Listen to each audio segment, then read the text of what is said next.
నిజమండి, మంచి రహస్యం, దైవ రహస్యం ఇది.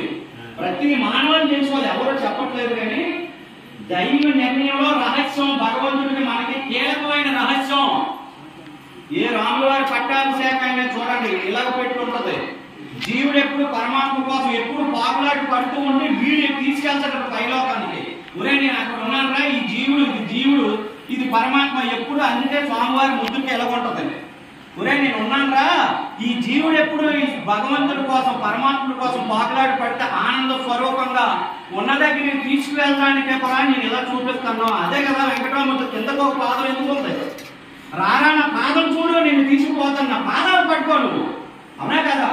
భగవంతుడు ఏంటిచ్చాడండి, పార్వతీ పరమేశ్వర అర్ధనామితో సగ భాగాన్ని ఇచ్చేసాడు పార్వతీ దేవికి. మరి అదే విష్ణుమూర్తితో తన వక్షస్థలాన్ని గుండుల మీద గుండుల్ని ఇచ్చేసాడు వక్షస్థలాన్ని. ఏమడిగాడు వినాయకుడు, గరికపూసలు అడిగాడండి. గరికపూసలు అక్షంతలు వేసుకుని చదవట ఆయనకి. మరి ఈయనేమడిగాడు శివుడికి, శివలింగానికి మారడు దళం. ఏమడిగారు?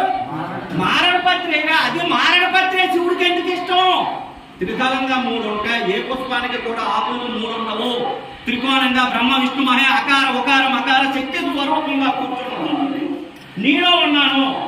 ఆ త్రిదళమే, అది పువ్వు పూసి కాయ కాయదు, డైరెక్ట్ కాయ మారడు కాయ. పువ్వు పూసి ఏదైనా పువ్వు పూసి పింజాయి, అప్పుడు కాయ తర్వాత పండే రాలిపోతుంది. కానీ మారడకాయ, అందుకే మారడ పత్రి అంటే ఆయనకి మహాత్రిదళంగా ఉన్నది. 3 రూపాలుగా బ్రహ్మం 3 పళ్ళ తిరుకి అలాగే త్రిదళంగా ఉంటుంది మారడ పత్రి. కానీ పువ్వు పూయదు, కాయ. సృష్టిలో ఏ చరాచరి భగవంతుడు ఇచ్చిన కాయలో పువ్వు పూసి పిండి కాచి కాయ కాచి పండు కాచి రాలుతుంది. ఇది అలా డైరెక్ట్ కాయ. త్రిదళంగా ఉన్న సృష్టిలో భగవంతుడు సృష్టించింది ఏంటి?